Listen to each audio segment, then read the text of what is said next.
UPPL দল NDAৰ পৰা ওলাই অহাৰ মেইন কাৰণটো আপোনালোকৰ আগত আজি মই বিশেষকৈ এক্সপ্লেনেশ্যনটো কৰিব বিচাৰিছোঁ। বিজেপিৰ এটা অংগ RSS, তেওঁলোকৰ মেইন উদ্দেশ্যটো হ'ল ভাৰতবৰ্ষখন হিন্দু ৰাষ্ট্ৰ কৰা, যিটো সংবিধান বিৰোধী। এওঁলোকে বিচাৰিছে গোটেই ৰাজ্য, ভাৰতবৰ্ষৰ যিমানকেইটা ৰাজ্য আছে গোটেইকেইটাত তেওঁলোকৰ মুখ্যমন্ত্ৰী হ'ব লাগে, বিজেপিৰ মুখ্যমন্ত্ৰী, যিটো RSSৰ হিডেন এজেণ্ডা।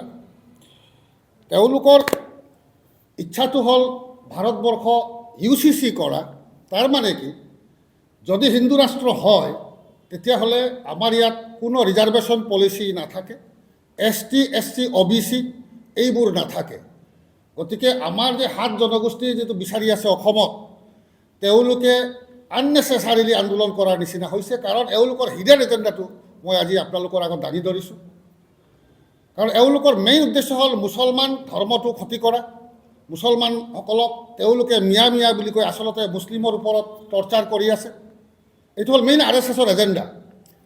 আৰু যদি কিবা কাৰণে বাকী ৰাজ্যবোৰ যদি মুখ্যমন্ত্ৰী হয়, পৰৱৰ্তী তেওঁলোকে বিচাৰিছে বৰ্তমান প্ৰধানমন্ত্ৰী ৰাষ্ট্ৰপতি বনাই চাইনা আৰু ৰাছিয়াৰ নিচিনা ভাৰতবৰ্ষখন সংবিধান চেঞ্জ কৰিব বিচাৰিছে।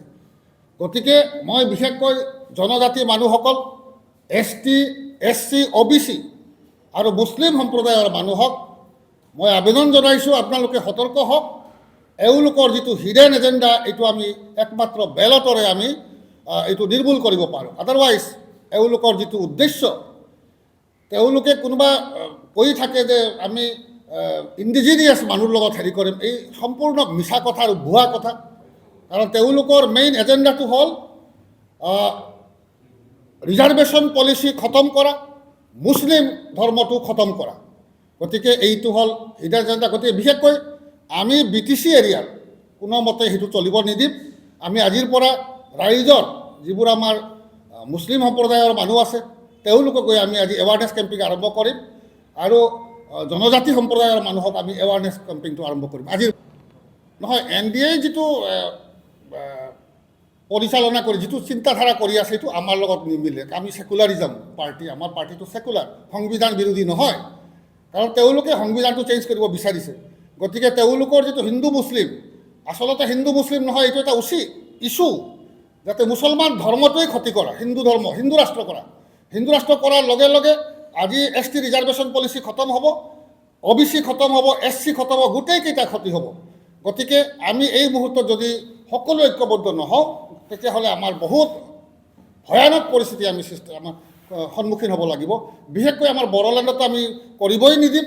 আৰু গতিকে বাকী ৰাজ্যবোৰৰ আৰু অসমৰ বিশেষকৈ জনজাতি মানুহ আছে তেওঁলোকক মই আবেদন জনাইছোঁ, OBC মানুহসকল তেওঁলোককো আবেদন জনাইছোঁ, SC মানুহসকল আপোনালোককো আবেদন জনাইছোঁ, যাতে আপোনালোকৰ অস্তিত্বটো ৰক্ষা কৰে বেলটৰ যোৰেদি। এইখিনি হৈছে কথাটো। আৰু